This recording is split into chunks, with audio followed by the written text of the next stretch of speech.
أشرقت نفسي بنور من فؤاد. اس کی بیٹی کے اوپر سسرال میں ظلم ہوتا ہے تو اچھل اچھل کے پڑتا.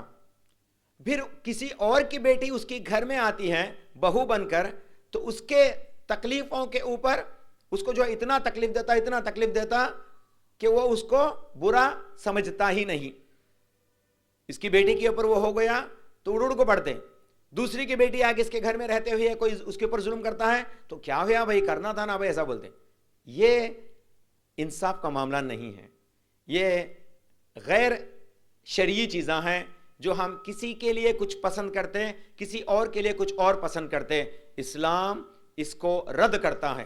چاہے فیصلہ تمہارے خاندان والے پہ ہی یا ان کے خلاف ہی کیوں نہ جائے, تم حق کے ساتھ رہو. اللہ یہی فرماتا ہے ہر جگہ, ان اللہ یأمر, تمہارا اللہ تمہیں انصاف کرنے کے لیے کہتا ہے. تمہارے اوپر ایک کنڈیشن بتاتا ہے کہ تم انصاف کرو, چاہے وہ دوسروں کے ساتھ ہو یا اسی غلطی گناہ کو جو ہے تمہارا خود فیملی کر لیا, تو دونوں کا ایک ہی سزا ہونا چاہیے. حق کے طرف ہمارے فیصلے ہونا چاہیے. اب میں سانس بولے تو کیسا رہنا, ہمیں ٹی وی سیریل میں دیکھو ہے سانس کیسی رہتی, ہر بات میں چڑھتی رہتی, ہر بات میں ٹوکتی رہتی. تو ہمیں ٹی وی سیریل بچپن سے دک دک کو ہمارا ذہن اسی طرح کا بنائے. اچھا ساس کا تو ایسا رہنا کیا کہ جب بیٹی آتی تو فوراً لپیٹ کے, بیٹا تو کھانا کھائی نہیں, تیرے حالات کیسے ہیں, وغیرہ وغیرہ وغیرہ, کیا کچھ نہیں بول لیتے. لیکن جب مسئلہ بہو کا آتا تو ہم لوگ اس کو بہو, اس کا شکل ہی بدل دیتے. بہو بولے تو ہماری امیج, ہمارے مائنڈ میں جو امیج ہے نا, وہ امیج کا ڈیفینیشن ہی ختم, کچھ الگ رہتا ڈیفینیشن. بہو بولے تو بیٹی جیسا ڈیفینیشن نہیں رہتا, جمائی بولے تو بیٹا جیسا ڈیفینیشن نہیں رہتا. ان دونوں کے لیے نصیحت ہے. ہم لوگ ہمارے زندگی میں شرک نہیں کر رہے, بدعات بھی نہیں کر رہے, 5 وقت کی پنجگانی نمازہ ہے ماشاء اللہ, روزے بھی رکھتے ہیں ماشاء اللہ, نوافل پڑھتے ہیں ماشاء اللہ, رات کے ٹائم پہ جو ہے تہجد بھی پڑھ لیتے ہیں ماشاء اللہ. لیکن جب معاملات کی بات آتی ہیں تو پیاز کاٹینی کا کو بھی ساس بہو کو اڑلائی, سیدھا جھاڑی نہیں گھر کو بول کو بھی بہو کو اڑلائی. یہ ساس کا ظلم بہو کے اوپر, چھوٹے چھوٹے چیزاں میں, گلاس سیدھا دھوئی نہیں, گلاس سیدھا رکھی نہیں, کہاں کے کپڑے, اللہ اکبر. روزمرہ زندگی میں ہم کیا کہیں نہیں سوچتے.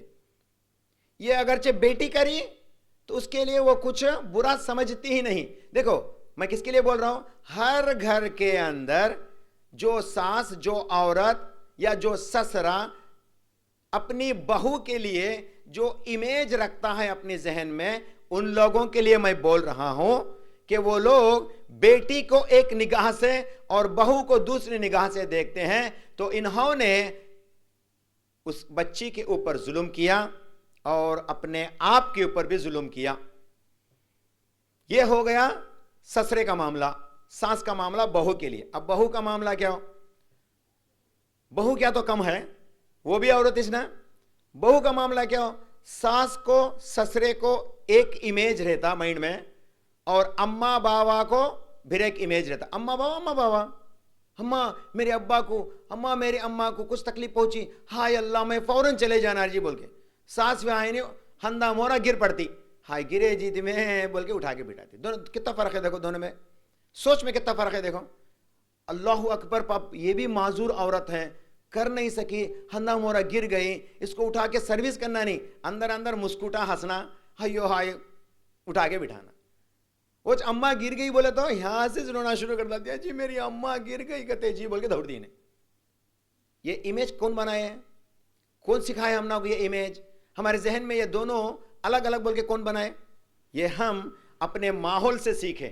ہمارے آزو بازو رہنے والا ماحول میں بہو بولے تو ایج کیٹیگری, ساس بولے تو ایج کیٹیگری, اسی لیے ہمیں اپنے آپ کو اسی انداز میں لاتے بچپن سے ہی اللہ والی. لیکن جب اس کے بیٹا کا شادی ہوتا تو بہو گھر کو آتی تو اس کا امیج بدل جاتا, اس کے حق میں ڈیفرنٹ فیصلے نکلتے.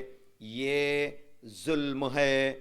اور اللہ کے نبی صلی اللہ علیہ وسلم فرماتے ہیں جو عورت اپنی بہو کو بیٹی کا درجہ نہ دیتی تو اس کے لیے بھی جہنم ہے, اور جو بہو اپنے ساس سسرے کو والدین کا درجہ نہیں دیتی تو اس کے لیے بھی جہنم ہے.